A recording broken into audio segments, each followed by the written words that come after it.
Halo semua, perkenalkan nama saya Dan Rifki Pramulia, mahasiswa Universitas Bakri, jurusan Ilmu Komunikasi.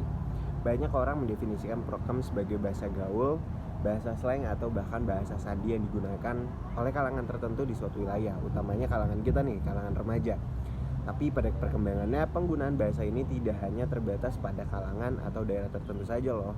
Jadi seiring dengan pesatnya perkembangan teknologi informasi, prokem daerah atau kalangan tertentu kini sangat mungkin diadopsi secara luas. Sebagai bahasa sandi, prokem pada awalnya digunakan untuk merahasiakan pembicaraan suatu kelompok tertentu dari kelompok lain. Jadi kalau bisa dibilang, dulu nih bahasa ini tuh udah dipakai sejak lama di kalangan preman dan narapidana. Kemudian diserap dan dipergunakan secara luas menjadi bahasa sehari-hari nih yang biasa kita dengar. Jadi penggunaan prokem ini sebetulnya tidak melepaskan diri dari upaya masyarakat untuk menunjukkan identitas dirinya.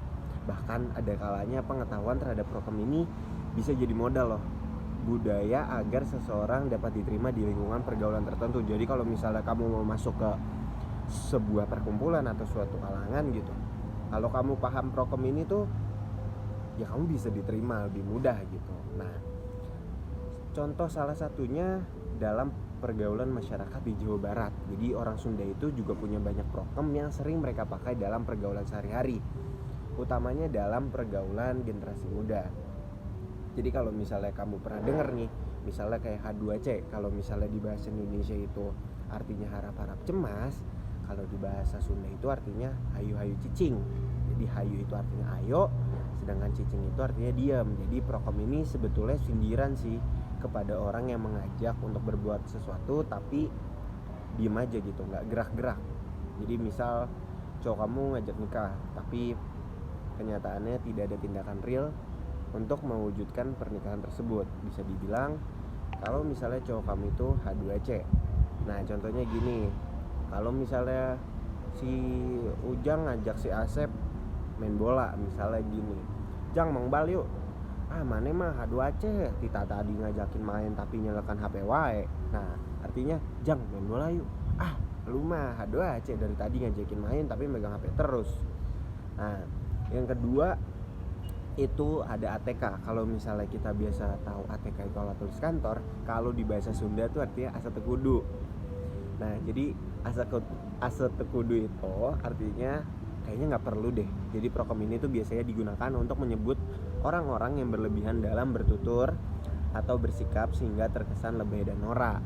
Misalnya kamu lagi lihat instastory temen kamu, terus kamu lagi ngomongin nih, mana ninggalin story si endah hanya nempo asa tuh kudu gitunya. Nah jadi artinya tuh lu lihat story si endah gak sih? Iya lihat, tapi kayaknya nggak harus gitu ya. Nah kayak gitu. Yang ketiga itu ada namanya aslina. Kalau kita biasanya tahu ini artinya swear atau swear dalam bahasa Inggris. Nah aslina ini adalah prokem yang biasa dipakai di bahasa Sunda yang berarti artinya betul, benar-benar terjadi, atau kita bersungguh-sungguh dengan ucapannya. Misalnya gini, wah nyanaan si Ujang kawin deui aslina. Jadi kalau misalnya bahasa Indonesia ya nih, wah beneran si Ujang kawin lagi, swear beneran gitu. Atau yang keberapa nih, keempat, asem. Nah asem itu dalam bahasa Indonesia itu berarti artinya asam. Jadi pokoknya kalau misalnya orang-orang Sunda nih kalau mau bilang orang itu ekspresinya nggak enak untuk dilihat gitu atau situasinya kurang asik, biasanya mereka tuh ngomongnya asem. Misalnya gini, kumaha jelemana asem gitu. Jadi kalau misalnya kita mau nanyain orang ya kayak gitu, misalnya gimana sih orangnya, asik. Nah kayak gitu. Nah prokem itu tuh bisa banget digunain kalau misalnya kalian ini mau datang ke Jawa Barat atau misalnya kalian punya tongkrongan di Jawa Barat.